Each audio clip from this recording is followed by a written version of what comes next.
Après plusieurs heures de route, nous sommes arrivés chez mes parents pour le week-end.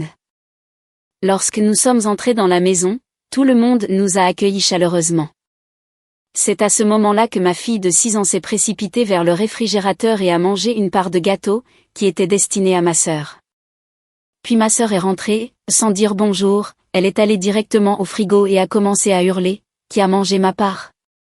Dites-le moi tout de suite. » Elle a vu ma fille qui mangeait encore et a perdu la tête.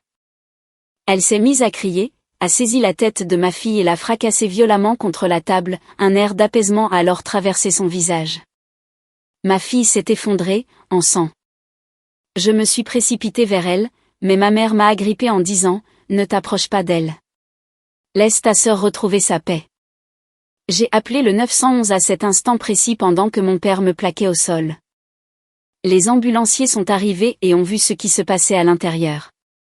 Ils ont immédiatement appelé la police. Lorsque le médecin m'a annoncé ce qui était arrivé à ma fille, j'ai décidé de détruire chacune de leurs vies. Le trajet jusqu'à chez mes parents avait pris près de 5 heures. La circulation sur l'autoroute s'était étirée plus longtemps que prévu, mais ma fille Ruby s'était occupée avec des livres de coloriage sur la banquette arrière. Elle avait été impatiente de rendre visite à papy et mamie toute la semaine, parlant sans arrêt des biscuits que nous ferions ensemble et des histoires que grand-père raconterait avant de dormir. Nous nous sommes garés dans l'allée familière juste après 15 heures. La maison ressemblait exactement à ce qu'elle avait toujours été. Des volets blancs, des rosiers bordant l'allée.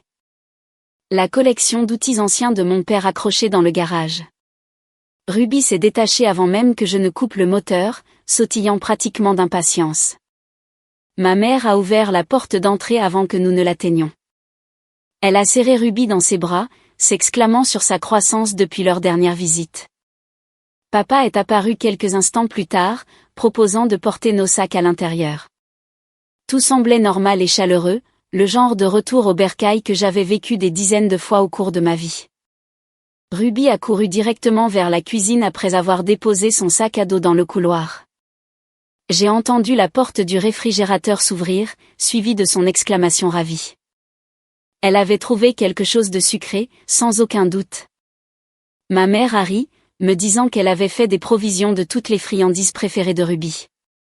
Je suis entrée dans la cuisine pour trouver Ruby sur la pointe des pieds, attrapant quelque chose sur l'étagère du milieu. Elle est ressortie triomphante avec une petite assiette contenant une part généreuse de gâteau au chocolat avec un fourrage à la framboise. Le glaçage brillait sous les lumières de la cuisine, et je comprenais pourquoi elle avait été immédiatement attirée par celui-ci. « Je peux avoir ça, maman ?» a demandé Ruby, léchant déjà le glaçage sur son doigt. Ma mère a fait un geste désinvolte de la main. « Bien sûr, mon cœur. Il y en a encore plein d'où ça vient. » J'aurais dû poser la question. J'aurais dû demander à qui appartenait le gâteau, si quelqu'un avait spécifiquement réclamé cette part précise. Mais j'étais fatiguée par la route, distraite par le déballage, et ma mère avait donné la permission. Ruby s'est installée à la table de la cuisine, fourchette en main, savourant chaque bouchée avec cette joie pure que seule une enfant de 6 ans dégustant un très bon gâteau peut manifester. 20 minutes ont passé. Ruby avait mangé peut-être la moitié de la part lorsque nous avons entendu une portière de voiture claquer dehors. La voix de ma sœur Vanessa a résonné à travers la porte d'entrée avant même qu'elle n'entre, sèche et irritée à propos de quelque chose lié à la circulation. Ses pas se sont approchés rapidement, ses talons claquant contre le parquet. Elle a complètement ignoré le salon. N'a salué personne. N'a pas reconnu notre arrivée. Elle s'est dirigée droit vers la cuisine avec détermination, ouvrant la porte du réfrigérateur si brutalement que les bouteilles ont tremblé à l'intérieur. « Qui a mangé ma part ?» La voix de Vanessa a claqué dans la cuisine comme le tonnerre. « Dites-le-moi tout de suite. » Ses yeux se sont posés sur Ruby, toujours assise à table avec des miettes de gâteau autour de son assiette et du glaçage au coin de la bouche. Ma fille s'est figée, la fourchette à mi-chemin de ses lèvres, la confusion se répandant sur son petit visage. « Espèce de sale gosse !» a hurlé Vanessa. Elle a traversé la cuisine en 3 enjambées, se déplaçant plus vite que je ne pouvais analyser la situation. J'ai commencé à me lever, à essayer de m'interposer entre elles, mais la main de Vanessa était déjà emmêlée dans les cheveux de Ruby. Elle a tiré la tête de ma fille en arrière, puis l'a fracassée vers l'avant sur la table avec un craquement écœurant. L'assiette a volé en éclats sous l'impact et j'ai regardé avec horreur un morceau de céramique dentelé entailler la joue de Ruby, ouvrant une plaie qui a immédiatement commencé à déverser du sang. Le corps de Ruby est devenu mou. Elle s'est affaissée sur le côté de la chaise, le sang se répandant sur son visage et coulant sur sa robe jaune préférée. La robe que je lui avais achetée pour son anniversaire il y a tout juste 2 mois, celle qu'elle avait insisté pour porter parce que grand-mère disait toujours que le jaune était sa couleur. Je me suis jetée vers ma fille en hurlant son nom. Les bras de ma mère m'ont entourée par derrière, étonnamment fort pour une femme dans la soixantaine. Elle m'a tirée en arrière, loin du corps saignant de Ruby. Ne t'approche pas d'elle, a sifflé ma mère à mon oreille. Laisse ta sœur retrouver sa paix. Les mots n'avaient aucun sens. Rien de tout cela n'avait de sens. Ma fille saignait, peut-être en train de mourir, et ma propre mère me retenait pour m'empêcher de l'atteindre. Je me suis débattue contre son étreinte, mais elle s'était positionnée parfaitement, utilisant son poids et l'effet de levier pour m'immobiliser. J'ai réussi à saisir mon téléphone dans ma poche. Mes mains tremblaient si violemment que j'ai failli le laisser tomber, mais j'ai réussi tant bien que mal à composer le 911. La voix calme de l'opératrice demandant quelle était mon urgence semblait surréaliste sur fond de sang de Ruby s'accumulant sur le sol de la cuisine. Ma fille, elle a 6 ans, sa tête a été fracassée contre une table. Il y a tellement de sang. S'il vous plaît, envoyez de l'aide. Mon père est apparu alors, me saisissant les bras pour me plaquer. Il n'avait jamais levé la main sur moi avec colère de toute ma vie. Mais maintenant, il me tenait comme si j'étais la menace, comme si j'étais le problème qu'il fallait contrôler. Tu réagis de manière excessive, a-t-il dit, sa voix d'un calme exaspérant. Vanessa l'a à peine touché. Les enfants sont dramatiques. Je pouvais voir Ruby de là où il me retenait. Elle ne bougeait pas. Le sang continuait de se répandre, imbibant la nappe que ma mère avait probablement repassée ce matin-là. Vanessa se tenait à l'écart, respirant lourdement, ne regardant pas ce qu'elle avait fait. Les ambulanciers sont arrivés en 8 minutes. J'avais compté chaque seconde, observant la poitrine de ma fille pour m'assurer qu'elle se soulevait et s'abaissait encore. Lorsque les secouristes se sont précipités dans la cuisine, leurs expressions sont passées immédiatement de l'inquiétude professionnelle à un choc à peine contenu. L'une d'eux, une femme aux yeux doux, s'est agenouillée près de Ruby tandis que son partenaire demandait du renfort policier par radio. Elle a examiné la blessure avec soin, parlant à voix basse et urgente dans sa radio de traumatisme crânien et de lacération faciale nécessitant un transport immédiat. Madame, j'ai besoin que vous me disiez exactement ce qui s'est passé ici, a dit l'ambulancier en me regardant droit dans les yeux alors que mes parents tenaient encore mes bras. Avant que je puisse répondre, il a semblé enregistrer la situation, 2 adultes âgés retenant physiquement une femme hystérique pendant qu'une enfant saignait au sol, et une autre adulte se tenant à l'écart avec un air coupable. Son expression s'est durcie. Lâchez-la maintenant. Sa voix portait une autorité qui a fait se relâcher légèrement l'étreinte de mon père.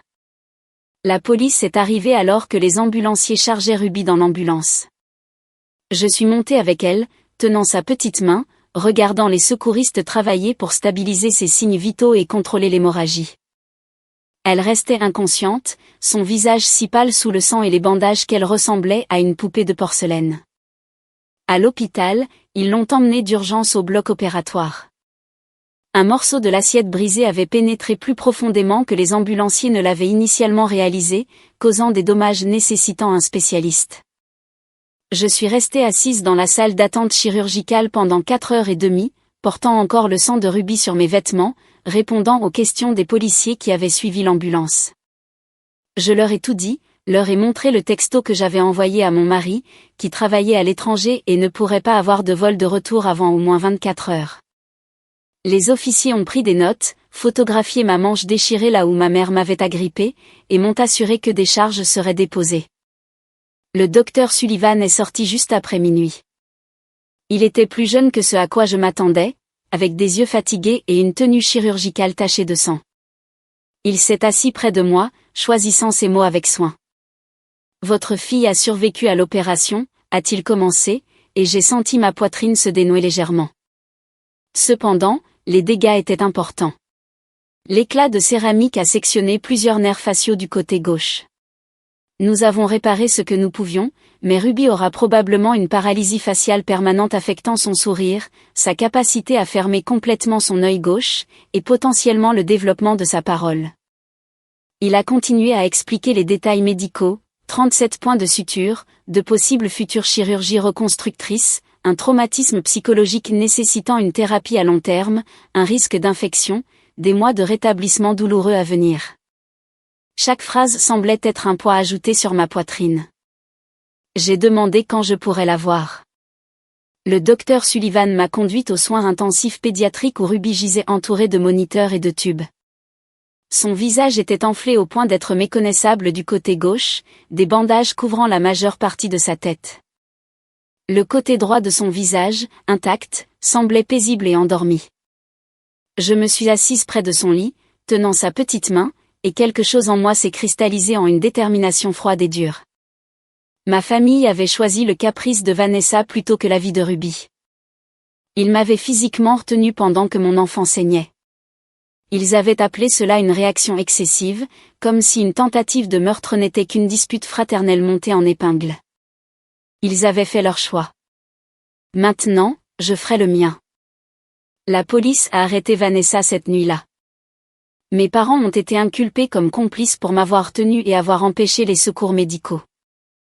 Les charges comprenaient des coups et blessures causant des lésions corporelles pour Vanessa, la mise en danger d'enfants pour les deux parents, et le procureur a mentionné la possibilité de poursuivre pour agression aggravée étant donné la gravité des blessures de Ruby. J'ai regardé depuis la fenêtre de la chambre d'hôpital de Ruby les officiers emmener Vanessa menottes au poignet. Elle se plaignait encore, agissant toujours comme si elle avait été lésée d'une manière ou d'une autre. Ma mère pleurait de façon théâtrale sur la pelouse tandis que mon père se disputait avec les agents chargés de l'arrestation à propos d'un usage excessif de la force, malgré le fait qu'il traitait mes deux parents avec un professionnalisme prudent. Le lendemain matin, une assistante sociale nommée Patricia Brennan est arrivée à l'hôpital. Elle devait tout documenter pour les services de protection de l'enfance, procédure standard dans les cas impliquant des violences familiales contre des mineurs. Je lui ai raconté à nouveau la chronologie, ma voix mécanique à force de répétition. Elle prenait des notes, posait des questions de clarification, photographiait le visage bandé de Ruby sous plusieurs angles. « Je dois vous poser une question difficile », a dit Patricia doucement. Votre sœur a-t-elle déjà montré des tendances violentes envers votre fille avant cet incident? Des signes avant-coureurs que nous devrions documenter? J'ai repensé aux années passées. Vanessa avait toujours été colérique, prompte à s'en prendre verbalement aux autres quand les choses n'allaient pas dans son sens. Il y avait eu cette fois où elle avait jeté un verre de vin à travers la pièce à Thanksgiving, il y a 2 ans, parce que quelqu'un avait mangé le dernier petit pain qu'elle voulait. Le verre s'était brisé contre le mur près de l'endroit où Ruby jouait, mais mes parents avaient ri en disant que c'était juste Vanessa qui était passionnée. À Noël dernier, Vanessa avait arraché un jouet des mains de Ruby si violemment que ma fille avait trébuché en arrière et s'était cogné la tête sur le coin de la table basse. J'avais été furieuse, mais ma mère avait insisté sur le fait que c'était un accident, que Vanessa voulait seulement regarder le jouet et n'avait pas voulu tirer si fort. Ruby avait pleuré pendant 20 minutes tandis qu'une bosse enflait à l'arrière de sa tête. J'ai raconté ces incidents à Patricia. Son expression devenait plus troublée à chaque exemple. Vos parents ont été témoins de ces événements et ne sont pas intervenus, a-t-elle demandé. Ils trouvaient des excuses à chaque fois. Ils disaient que Vanessa était stressée par le travail ou fatiguée, ou que nous étions trop sensibles. Mon père m'a même dit une fois que j'élevais Ruby pour être trop fragile, qu'un peu de rudesse l'endurcirait. Le stylo de Patricia bougeait rapidement sur son bloc-notes. Ce schéma consistant à permettre la violence, à prioriser le confort de l'agresseur sur la sécurité de la victime, peignait un tableau accablant du jugement et des priorités de mes parents. Mon mari est arrivé cet après-midi-là, l'air hagard à cause du voyage. Il avait à peine dormi dans l'avion, passant le vol à alterner entre panique et rage selon les textos qu'il avait envoyés pendant son escale. Lorsqu'il a vu Ruby dans le lit d'hôpital, les tubes et les moniteurs entourant son petit corps, il s'est effondré sur la chaise à côté de moi et a enfoui son visage dans ses mains. « J'aurais dû être là », a-t-il dit, la voix brisée. « J'aurais dû la protéger. »« Tu travaillais ?» ai-je répondu. Nous faisions confiance à ma famille. C'est cette confiance qui était le problème, pas ton absence. Il m'a regardé et j'ai vu quelque chose changer dans son expression. La culpabilité restait, mais elle était rejointe par une fureur froide qui égalait la mienne. « Qu'est-ce qu'on va faire » a-t-il demandé. « Tout » ai-je dit simplement. « Nous allons tout faire. » Au cours des jours suivants, alors que Ruby restait aux soins intensifs, j'ai commencé à construire mon plan avec une précision méthodique. J'ai demandé des copies de tous les dossiers médicaux, de tous les rapports de police, de toute la documentation de l'incident et de ses conséquences. J'ai photographié chaque facture médicale à son arrivée, commencé un tableur détaillé suivant chaque dépense liée aux soins de Ruby. Mon mari a contacté le service juridique de son entreprise. Ils ont fourni une référence pour Graham Ulbrook, l'avocat qui allait devenir l'instrument du démantèlement de l'existence confortable de ma famille. La consultation initiale de Graham a duré 2 heures. Il a examiné les rapports de police avec une expression qui devenait de plus en plus sombre. Le dossier pénal est solide, a-t-il confirmé. Votre sœur fera certainement de la prison. Vos parents feront probablement des peines plus courtes, mais ils auront des casiers judiciaires. Cependant, le véritable impact viendra du litige civil. Il a expliqué comment il pouvait réclamer des dommages-intérêts non seulement pour les frais médicaux actuels, mais pour l'ensemble des besoins de Ruby tout au long de sa vie découlant des blessures, les futures chirurgies, la thérapie continue, la perte potentielle de salaire si ses cicatrices faciales et ses lésions nerveuses affectaient ses perspectives de carrière, la douleur et la souffrance, la perte d'expérience normale de l'enfance. Nous visons un règlement substantiel, a dit Graham. Vos parents ont des actifs. Votre sœur a des revenus et des biens. Nous pouvons tout poursuivre. Mais je voulais plus que de l'argent. Je voulais que leur réputation soit détruite, que leur monde social confortable vole en éclats, que leurs hypothèses faciles sur les conséquences soient anéanties. J'ai commencé à passer des coups de fil. Le premier était pour l'employeur de mes parents, un cabinet de conseil qu'ils avaient aidé à établir au début des années 90. J'ai parlé avec un associé gérant actuel, un homme nommé Trevor Hutchinson, qui avait travaillé aux côtés de mes parents depuis plus de 15 ans. Je dois vous informer d'une situation impliquant 2 de vos associés, ai-je commencé, puis j'ai méthodiquement exposé ce que mes parents avaient fait. Je lui ai envoyé par email les rapports de police, les photographies médicales, la preuve documentée de leur choix de me retenir physiquement pendant que ma fille saignait. Le silence de Trevor à l'autre bout de la ligne s'est étiré pendant près d'1 minute après que j'ai fini. Je n'avais aucune idée qu'ils étaient capables d'une chose pareille, a-t-il finalement dit, la voix choquée. C'est complètement contraire à tout ce que notre cabinet défend. Je vais devoir porter cela devant notre comité d'éthique immédiatement. L'employeur de Vanessa s'est montré tout aussi réceptif à l'information. J'ai contacté le service des ressources humaines de Whitmore Pharmaceuticals où elle travaillait depuis 8 ans, bâtissant une carrière commerciale réussie. Les entreprises pharmaceutiques maintiennent des politiques de conduite strictes. La violence contre les enfants, les charges criminelles, un comportement qui reflète mal les valeurs de l'entreprise, autant de motifs de licenciement immédiat. La directrice des RH, une femme nommée Stéphanie Chen, m'a remercié d'avoir porté l'affaire à leur attention et m'a assuré qu'elle serait traitée selon la politique de l'entreprise. En 48 heures, Vanessa avait été placée en congé administratif sans solde en attendant l'issue de son affaire pénale. J'ai ensuite contacté les membres de la communauté religieuse de mes parents.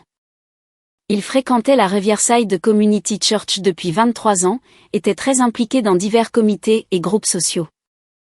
J'ai envoyé un email détaillé au pasteur, le révérend Michael Thornton, expliquant la situation et fournissant la documentation. Sa réponse est arrivée en quelques heures. La direction de l'Église se réunirait pour discuter des mesures appropriées, mais il tenait à me faire savoir que la violence contre les enfants était prise très au sérieux au sein de leur congrégation. Il a offert des prières pour le rétablissement de Ruby et m'a assuré que la responsabilité serait poursuivie. Ma tante Kelly m'a appelé 3 jours après l'incident. Elle avait entendu parler de ce qui s'était passé par les canaux familiaux, bien que les détails aient apparemment été aseptisés par ma mère en une version beaucoup moins accablante où tout était un malheureux accident. Ta mère a dit que Vanessa a accidentellement bousculé Ruby et qu'elle est tombée, a dit Kelly. Mais j'entends d'autres choses aussi. Que s'est-il vraiment passé? Je lui ai tout dit, envoyé les photos, les rapports de police, la documentation médicale. J'ai entendu sa brusque inspiration lorsqu'elle a ouvert les images des blessures de Ruby. Oh mon Dieu, a-t-elle chuchoté. Tes parents étaient au courant. Ils ont vu cela arriver. Ils m'ont maintenue au sol pendant qu'elle saignait, ai-je dit d'un ton plat. Ils m'ont dit de ne pas l'aider parce que Vanessa méritait son gâteau. La voix de Kelly tremblait quand elle a repris la parole. Je témoignerai contre eux si cela va au procès. Et j'appelle tout le monde dans la famille en ce moment même pour m'assurer qu'ils connaissent la vérité. Elle a tenu cette promesse. En une semaine, les membres de la famille élargie qui avaient initialement entendu des versions édulcorées des événements recevaient des comptes rendus détaillés de ce qui s'était réellement passé. Mon cousin James, mon oncle Robert, diverses tantes et parents éloignés, tous ont eu l'histoire complète, preuve à l'appui. La famille s'est fracturée selon des lignes prévisibles. Certains parents, en particulier ceux qui avaient subi le favoritisme de mes parents envers Vanessa au fil des ans, ont immédiatement coupé le contact et nous ont offert leur soutien à moi et Ruby. D'autres, surtout ceux qui avaient bénéficié de la générosité de mes parents ou partageaient leur vision du monde sur la loyauté familiale avant tout, m'ont accusé de vindicte et de réaction excessive. Le frère de ma mère, l'oncle George, a envoyé un email cinglant m'accusant de déchirer la famille pour un accident. J'ai répondu par une seule phrase, saisir les cheveux d'une enfant et lui fracasser le visage contre une table jusqu'à ce que des éclats de céramique pénètrent son crâne n'est pas un accident. Il n'a pas répondu. Mais je voulais plus que de l'argent. Je voulais la destruction complète de la vie qu'ils avaient bâtie tout en me traitant comme secondaire par rapport à Vanessa. J'ai passé la première semaine de Ruby à l'hôpital à passer des appels téléphoniques. Mon premier fut pour Graham Ulbrook, un avocat spécialisé en droit de la famille et en dommages corporels. Il est venu à l'hôpital pour me rencontrer, examiner les dossiers médicaux et les rapports de police, et a souligné exactement avec quelle minutie nous pouvions démanteler les finances et l'avenir de ma famille. C'est l'un des cas les plus clairs que j'ai vus, a dit Graham, l'expression sombre. Les charges pénales sont solides, mais l'affaire civile sera là où vous pourrez vraiment leur faire comprendre les conséquences. Nous avons intenté un procès civil demandant des dommages-intérêts pour les frais médicaux de Ruby, les futures chirurgies reconstructrices, le conseil psychologique, la douleur et la souffrance, et la perte de qualité de vie. Le montant dépassait les 3 millions de dollars, soigneusement calculés sur la base des coûts projetés à vie pour gérer les blessures de Ruby. Mes parents étaient propriétaires de leur maison, avaient une épargne retraite substantielle et avaient récemment hérité d'une propriété de vacances de ma grand-mère. Vanessa travaillait dans la vente pharmaceutique avec un revenu confortable à 6 chiffres et possédait un appartement dans un quartier cher. Graham m'a assuré que nous pouvions tout poursuivre. Pendant la phase de découverte des actifs de notre affaire civile, Graham a découvert quelque chose qui a fait bouillir mon sang. Caché dans leur déclaration financière se trouvait la preuve d'un fonds fiduciaire de près de 200 000 $ que mes parents avaient établi pour Vanessa il y a des années, quelque chose dont ils ne m'avaient jamais parlé. Alors que j'avais travaillé pour payer mes études et obtenu mon diplôme avec une dette substantielle, Vanessa avait un pécule secret qui l'attendait pour son avenir. Cela change notre stratégie de règlement, a dit Graham en examinant les documents. Nous pouvons soutenir que ces actifs doivent être pris en compte lors du calcul des dommages dus. Mais je ne me suis pas arrêté là. J'ai contacté l'employeur de mes parents. Ils travaillaient tous deux encore à temps partiel dans un cabinet de conseil local qu'ils avaient aidé à créer il y a des décennies. J'ai fourni les rapports de police et les dossiers médicaux, expliquant que 2 de leurs employés avaient physiquement retenu une mère pendant que son enfant souffrait de blessures potentiellement mortelles et avaient empêché une intervention médicale d'urgence. Le service des ressources humaines du cabinet a exprimé son horreur. En une semaine, mes 2 parents avaient été placés en congé administratif en attendant une enquête. En 2 semaines, ils avaient été licenciés pour conduite indigne des valeurs de l'entreprise. Ils ont perdu non seulement leurs revenus actuels, mais aussi les parts de partenariat qu'ils avaient accumulées sur 30 ans. L'employeur de Vanessa a reçu une documentation similaire. Les entreprises pharmaceutiques maintiennent des politiques de conduite strictes, en particulier concernant la violence et les charges criminelles. Son casier judiciaire à lui seul violait plusieurs clauses de son contrat de travail. Elle a été licenciée avant même que sa mise en accusation n'ait lieu. J'ai contacté chaque membre de la famille, chaque ami, tout le monde dans leurs cercles sociaux. J'ai posté les rapports de police publiquement avec les photos de l'hôpital montrant les blessures de Ruby que les médecins avaient documentées comme preuve. Que tout le monde voit exactement ce que Vanessa avait fait, ce que mes parents avaient permis. Ma tante Kelly, la sœur de ma mère, m'a appelé en sanglots. Je n'avais aucune idée qu'ils étaient capables d'une chose pareille. Nous coupons complètement le contact. Mon cousin James, qui avait toujours été proche de mon père, a envoyé un message. J'ai vu les photos. Je témoignerai contre eux si tu as besoin de témoins de moralité. Ce qu'ils ont fait est impardonnable. La destruction sociale a été rapide et totale. Les invitations aux événements ont été annulées. Des amis qui connaissaient mes parents depuis des décennies refusaient de leur parler. Leur communauté religieuse, qu'ils fréquentaient depuis plus de 20 ans, leur a demandé de trouver une autre congrégation après que d'autres membres ont exprimé leur malaise. Ruby s'est réveillée 3 jours après l'opération. Ses premiers mots étaient pâteux à cause de la paralysie faciale, demandant pourquoi son visage lui semblait drôle. Expliquer à une enfant de 6 ans que sa tante avait endommagé son visage de façon permanente, qu'elle aurait besoin d'autres opérations, que certaines choses pourraient ne jamais fonctionner tout à fait correctement à nouveau. Cela a brisé quelque chose en moi qui, je pense, ne guérira jamais complètement. Les procès criminels ont avancé. L'avocat de la défense de Vanessa a essayé de plaider la folie passagère, affirmant qu'elle avait eu une semaine inhabituellement stressante au travail et qu'elle avait craqué sous la pression. L'accusation a présenté des preuves d'incidents précédents, des fois où Vanessa avait détruit mes affaires quand nous étions adolescentes, des fois où elle s'en était prise physiquement à des membres de la famille pour des irritations mineures, un schéma de réponse violente à des affronts perçus que mes parents avaient toujours excusés ou minimisés. Le dossier de l'accusation s'est construit méthodiquement sur 3 semaines. Ils ont appelé des témoins dont j'ignorais même l'existence. D'anciens collègues de Vanessa qui ont témoigné de son tempérament explosif au travail. Un voisin qui l'avait vu hurler sur un livreur pour une erreur mineure de colis. Mon amie de lycée Mélissa qui se souvenait que Vanessa m'avait poussé dans un escalier quand j'avais 14 ans parce que je lui avais emprunté sa brosse à cheveux.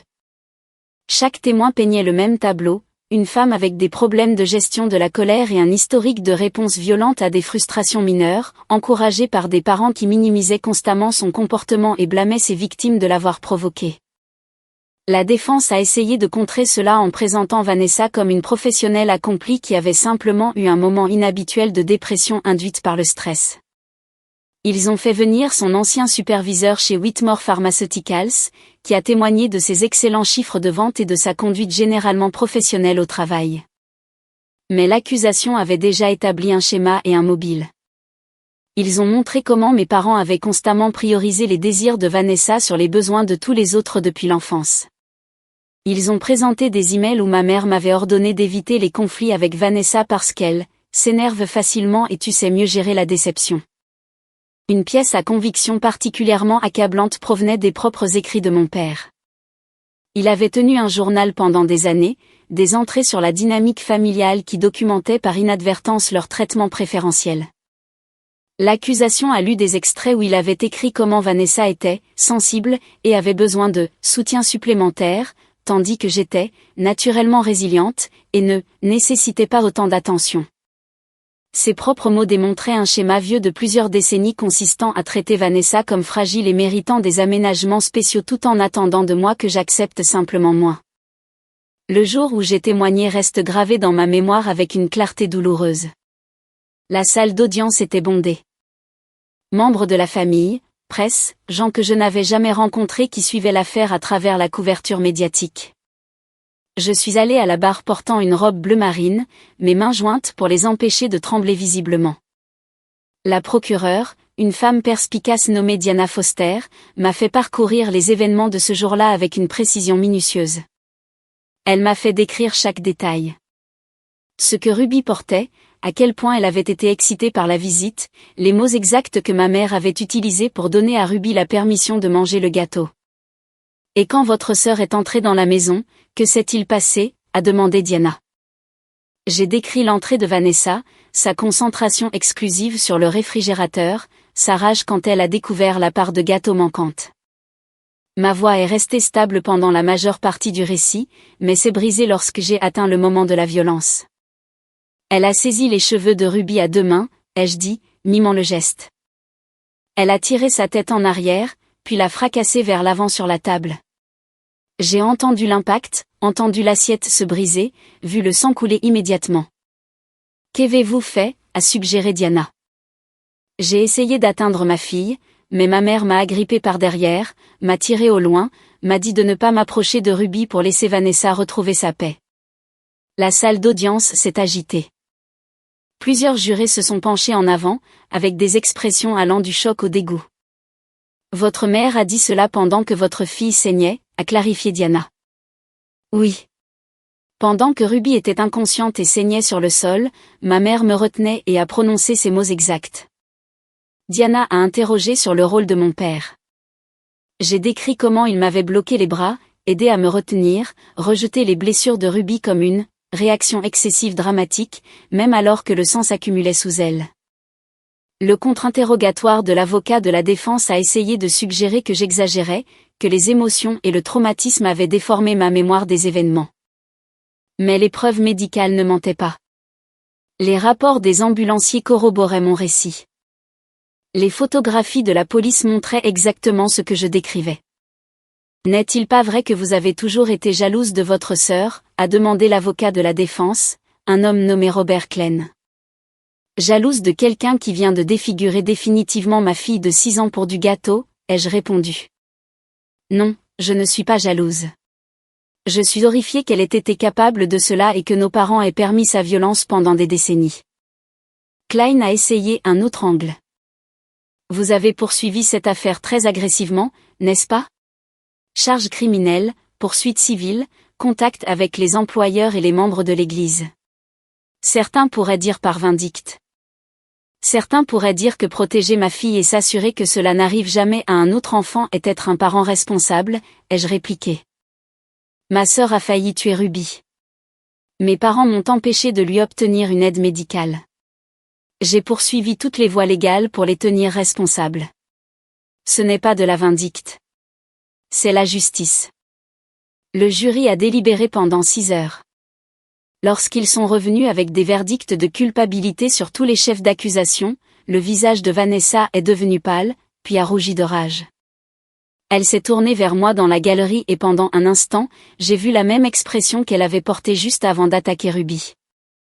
Une pure fureur incontrôlée de ne pas obtenir ce qu'elle voulait. Le procès de mes parents a suivi 2 semaines plus tard. Leur défense s'est centrée sur la confusion et la panique, affirmant qu'ils avaient simplement mal réagi dans une situation chaotique. Leur avocat a soutenu qu'ils étaient âgés, effrayés par la violence soudaine, et qu'ils avaient pris de mauvaises décisions sur le moment plutôt que d'agir avec une intention malveillante. L'accusation a démantelé cette défense en présentant des preuves de leurs actions délibérées. Ils m'avaient retenu avec un effort coordonné, travaillant tous les 2 ensemble pour m'empêcher d'atteindre Ruby. La déclaration de ma mère de « laisser Vanessa retrouver sa paix » montrait une priorisation claire des désirs de Vanessa sur le bien-être de Ruby. Le rejet par mon père des blessures de Ruby comme étant « dramatique » démontrait une conscience de la situation, mais un manque de préoccupation appropriée. Le témoignage des ambulanciers s'est avéré particulièrement dommageable. Ils ont témoigné qu'en entrant sur les lieux, ils avaient immédiatement reconnu la gravité des blessures de Ruby et avaient été choqués de trouver des membres de la famille retenant la mère plutôt que de porter secours à l'enfant qui saignait. Selon votre opinion professionnelle, les accusés semblaient-ils confus ou paniqués, a demandé le procureur à l'ambulancier principal, un vétéran des premiers secours nommé Marcus Webb. Non, a répondu Marcus fermement. Ils semblaient déterminés à contrôler la situation et à garder la mère éloignée de l'enfant. Leurs actions étaient délibérées et coordonnées, pas confuses ou paniquées. Ma tante Kelly a témoigné sur la dynamique familiale, décrivant des années à regarder mes parents excuser le comportement de Vanessa tout en attendant de moi que je m'adapte à ses humeurs et ses caprices. Elle a raconté des incidents spécifiques remontant à notre enfance, peignant un tableau de favoritisme systématique qui avait escaladé jusqu'à permettre la violence. Avez-vous déjà vu Vanessa être physiquement agressive avant cet incident, a demandé le procureur à Kelly. Plusieurs fois, a confirmé Kelly. Elle jetait des choses quand elle était en colère, poussait ou attrapait les gens qui la frustraient, cassait des objets appartenant aux autres, et à chaque fois ses parents trouvaient des excuses ou blâmaient celui qu'elle visait de l'avoir provoqué. Mon cousin James a fourni un témoignage similaire, incluant la documentation d'un incident où Vanessa avait rayé sa voiture avec une clé après une dispute lors d'une réunion de famille. Mes parents avaient payé les réparations et l'avaient convaincu de ne pas déposer de plainte, présentant cela comme un moyen de maintenir la paix au sein de la famille. Le schéma était indéniable. Des décennies à permettre, excuser et protéger Vanessa des conséquences avaient créé une situation où elle se sentait en droit d'avoir des réponses violentes lorsqu'on lui refusait ce qu'elle voulait. Mon témoignage a duré 3 heures. J'ai décrit l'incident dans ses moindres détails atroces, maintenant le contact visuel avec Vanessa tout en expliquant comment je l'avais vu saisir les cheveux de ma fille, comment j'avais entendu le crâne de Ruby craquer contre la table, combien de sang avait coulé de la blessure. Vanessa a été reconnue coupable de tous les chefs d'accusation. Le juge l'a condamnée à 8 ans de prison, citant la gravité des blessures infligées à un enfant et l'absence apparente de remords de l'accusé. Elle n'avait montré aucune émotion pendant le procès, sauf de la colère lorsque le verdict a été lu. Mes parents ont chacun reçu 18 mois pour leur rôle dans l'empêchement de l'intervention médicale. Leur avocat a soutenu qu'ils avaient simplement été confus dans une situation chaotique. Mais les preuves de l'accusation peignaient un tableau différent, des actions délibérées pour me retenir, des déclarations explicites me disant de ne pas aider mon enfant blessé, le choix du caprice de Vanessa au détriment du bien-être de Ruby. L'affaire civile a été réglée avant d'aller au procès. L'assurance de mes parents couvrait une partie, mais ils ont quand même dû liquider presque tout ce qu'ils possédaient. La maison a été vendue pour couvrir leur part du règlement. Leurs comptes de retraite ont été saisis. La propriété de vacances est allée aux enchères. Les négociations de règlement ont révélé à quel point le favoritisme financier de mes parents était profond. Graham a découvert grâce à la divulgation des actifs qu'ils effectuaient des virements mensuels substantiels à Vanessa depuis des années, subventionnant essentiellement son mode de vie alors que je luttais avec des prêts étudiants et une hypothèque. Regardez ce schéma, a dit Graham, étalant les relevés bancaires sur sa table de conférence. 5 cents dollars chaque mois depuis 8 ans. C'est près de 50 000 dollars qu'ils lui ont donnés, indépendamment des cadeaux d'anniversaire ou de fête. J'ai fixé les chiffres, sentant le vieux ressentiment se cristalliser en quelque chose de plus froid et de plus dur. Alors que j'avais fait des heures supplémentaires pour payer la maternelle de Ruby, mes parents finançaient discrètement l'appartement de luxe et la garde-robe de créateur de Vanessa. Il y a plus, a continué Graham. Ils ont payé son assurance voiture, son abonnement à la salle de sport, même ses abonnements aux services de streaming, la traitant comme une personne à charge malgré le fait qu'elle gagne un salaire à 6 chiffres. Le fonds fiduciaire que nous avions découvert plus tôt est devenu un point central des négociations.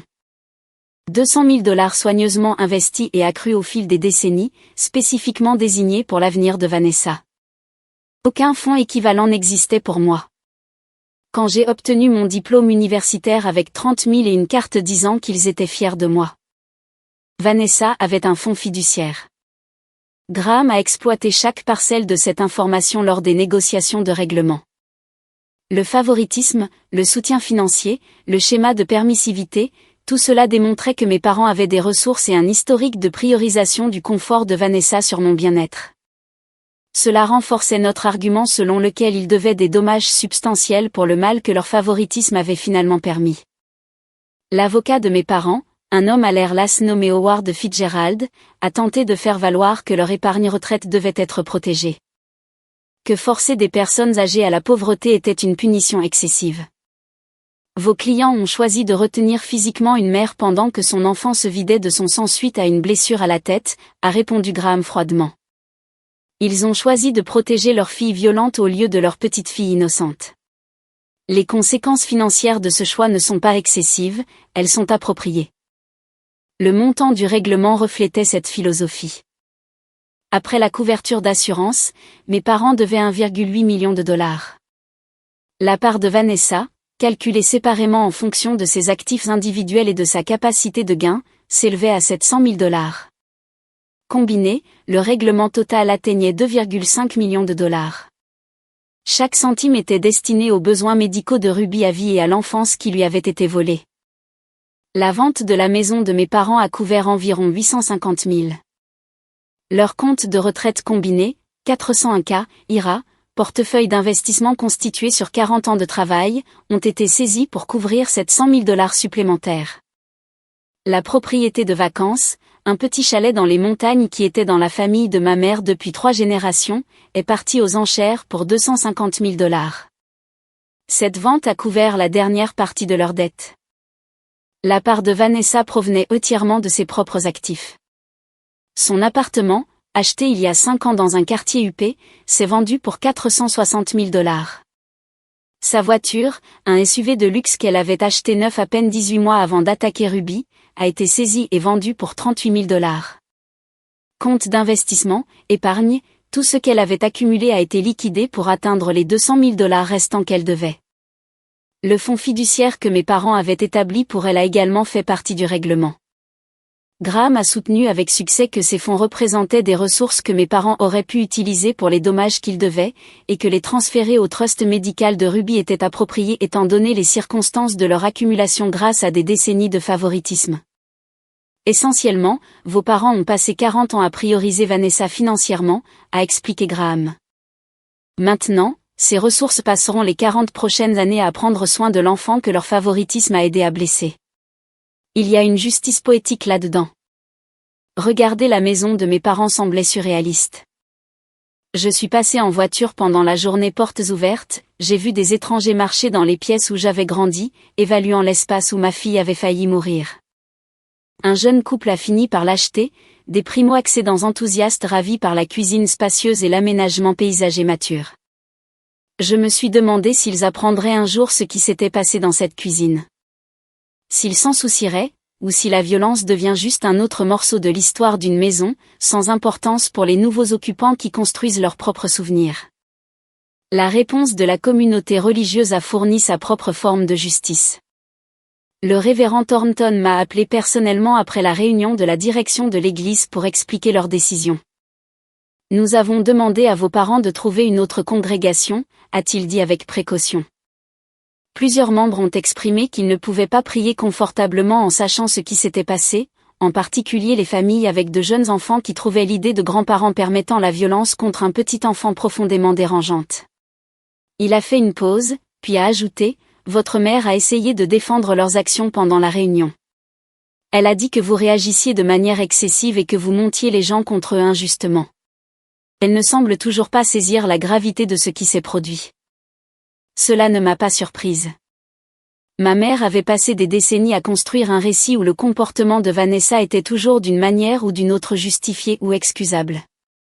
Reconnaître la vérité nécessiterait de démanteler toute cette vision du monde, d'admettre qu'elle avait fondamentalement échoué tant comme parent que comme grand-parent. La réponse de mon père différait légèrement. Il semblait comprendre qu'ils avaient fait quelque chose de mal, mais ne pouvait pas accepter que les conséquences soient proportionnelles. Dans son esprit, ils avaient fait une erreur dans un moment de panique, et je les punissais excessivement pour cela. Ni l'un ni l'autre ne pouvait ou ne voulait reconnaître la vérité plus profonde, que l'incident avec Ruby n'était pas une erreur isolée, mais le résultat inévitable de décennies passées à permettre la violence de Vanessa et à prioriser son confort sur la sécurité de tous les autres. Les réseaux sociaux sont devenus un autre champ de bataille. Je n'avais jamais été particulièrement active en ligne, mais après les condamnations pénales, j'ai créé un post détaillé expliquant ce qui s'était passé. J'ai inclus les rapports de police, les dossiers médicaux avec le visage de Ruby flouté pour la confidentialité, et les documents judiciaires montrant les verdicts et les peines. Le post est devenu viral en 48 heures. Des milliers de partages, des centaines de commentaires allant de l'indignation solidaire aux accusations selon lesquelles je faisais honte publiquement à ma famille de manière inappropriée. Certaines personnes pensaient que j'étais allé trop loin en publiant cela publiquement. D'autres louaient ma volonté d'exposer la violence familiale qui reste habituellement cachée derrière des portes closes. Les amis de ma mère de son club de lecture et de sa société de jardinage ont vu le post. Les anciens collègues de mon père du cabinet de conseil sont tombés dessus. Les amis d'université de Vanessa, ses anciens collègues, des gens de tous les coins de leur monde social ont été confrontés à la preuve de ce qu'ils avaient fait. Plusieurs amis de longue date de mes parents m'ont contacté en privé, exprimant leur choc et se retirant de leur amitié. D'autres ont persisté, insistant sur le fait qu'il devait y avoir plus à l'histoire, que je présentais une version biaisée des événements. Mais les documents judiciaires ne mentaient pas. Les photographies médicales étaient indéniables.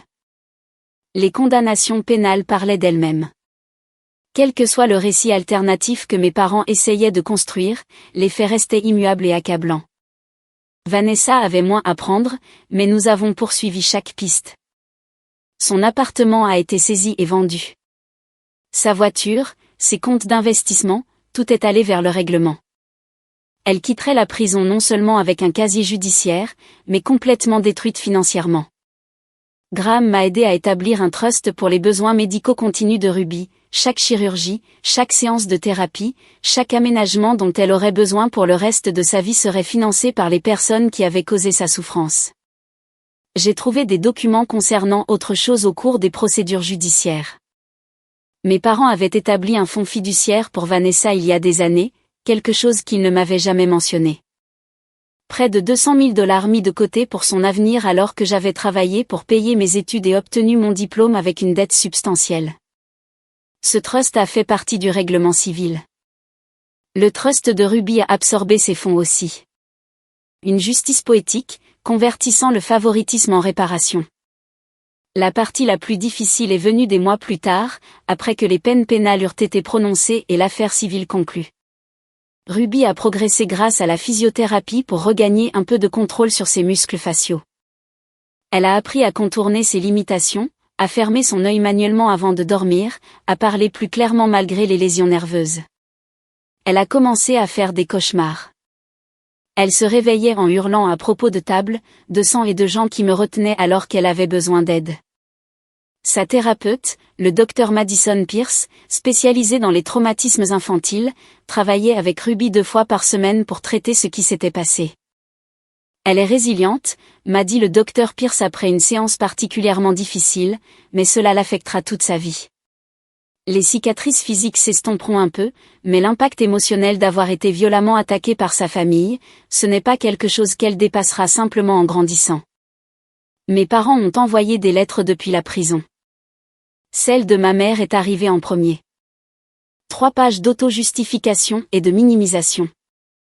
Elle prétendait d'avoir paniqué sur le moment, que tout s'était passé si vite que je pouvais sûrement comprendre à quel point la situation avait été confuse. Pas une seule fois elle ne s'est réellement excusée auprès de Ruby.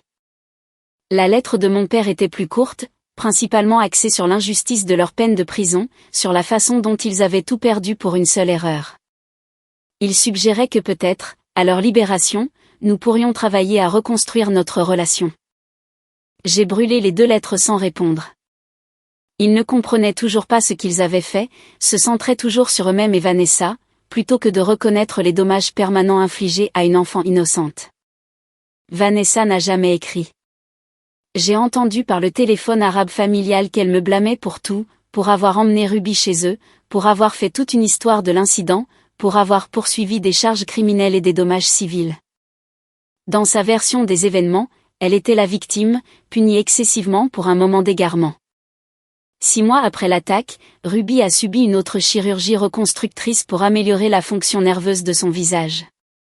L'équipe chirurgicale s'était attachée à elle au fil des multiples procédures, et ils l'ont surprise avec une petite fête dans le service de réveil pédiatrique. Elle a réussi un sourire asymétrique avec la moitié de son visage qui fonctionnait encore correctement, et j'ai pris des photos pour documenter le moment. Ces photos se trouvent à côté de celles que l'hôpital a prises juste après l'attaque. Je garde les 2 comme rappel de ce qui a été fait à ma fille et de sa force à continuer de trouver de la joie malgré ce qui lui a été pris. La famille élargie s'est divisée nettement. Certains membres croyaient que j'étais allé trop loin avec l'affaire civile, que ruiner mes parents financièrement était vindicatif et inutile. Ils ont cessé de me parler, choisissant de maintenir des relations avec mes parents à la place. D'autres ont parfaitement compris. Ma tante Kelly a témoigné comme témoin de moralité, décrivant comment mes parents avaient toujours favorisé Vanessa, excusant son comportement et minimisant les conséquences. Mon cousin James a fourni des documents sur des incidents précédents où Vanessa avait été violente envers d'autres membres de la famille, des cas que mes parents avaient couverts ou rejetés. Mon mari est rentré de l'étranger immédiatement après l'incident. Il travaillait sur un contrat à Singapour, et le vol de retour a pris près de 20 heures. Il est arrivé à l'hôpital l'air dévasté, tenant la main de Ruby et s'excusant à plusieurs reprises de ne pas avoir été là pour la protéger. « Tu ne pouvais pas savoir, lui ai-je dit. Aucun de nous ne s'attendait à ce que ma propre famille tente de tuer notre fille pour du gâteau. » Il est resté à travers chaque chirurgie, chaque séance de thérapie, chaque cauchemar. Son employeur lui a permis de travailler à distance pendant plusieurs mois pour qu'il puisse être présent pour le rétablissement de Ruby. Nous nous sommes appuyés l'un sur l'autre à travers la période la plus sombre que l'un ou l'autre ait jamais vécue. La destruction financière que j'avais orchestrée n'a pas apporté de satisfaction. Regarder mes parents perdre leur maison, leurs emplois, leur statut social. C'était nécessaire, mais cela n'a pas fait fonctionner le visage de Ruby correctement à nouveau. Cela n'a pas effacé ses cauchemars ni les années de thérapie dont elle aurait besoin. Ce que cela a accompli, c'est la responsabilité. Ma famille avait fonctionné pendant des décennies sur le principe que le confort de Vanessa importait plus que tout le reste, que ses colères et sa violence pouvaient être excusées ou ignorées. Il lui avait appris que les actions n'avaient pas de conséquences si on était l'enfant préféré. Les cicatrices de Ruby ont fait en sorte qu'ils n'oublient jamais la conséquence ultime de ce favoritisme. Chaque dollar qu'ils ont perdu, chaque amitié qui s'est dissoute, chaque aspect confortable de leur vie qui a disparu, tout cela découlait du choix qu'ils avaient fait de valoriser la colère de Vanessa plutôt que la vie d'une enfant. Il m'arrive de passer devant l'ancienne maison de mes parents. Un jeune couple y vit maintenant, ignorant la violence qui s'est produite dans leur joyeuse cuisine. Ils ont peint les volets d'une couleur différente, planté de nouvelles fleurs dans les parterres que ma mère avait l'habitude d'entretenir. Parfois, je me demande s'ils ont remplacé la table de la cuisine ou s'ils dînent chaque soir sur la même surface où le sang de ma fille a jadis coulé. Cette pensée me rend malade, mais je ne peux m'empêcher de regarder chaque fois que je passe devant. Ruby a commencé le CE1 avec un dossier médical plus épais que ses livres scolaires. Ses professeurs ont reçu des instructions détaillées sur ses besoins. Des gouttes oculaires régulières parce que son œil endommagé ne se ferme pas correctement pour maintenir l'hydratation. Des aménagements pour les difficultés d'élocution lorsque la fatigue faciale rend l'articulation plus difficile. De la compréhension lorsqu'elle a besoin de pause parce que les sites de chirurgie reconstructrice causent encore de la douleur. Elle s'est fait des amis qui acceptent ses cicatrices sans poser de questions.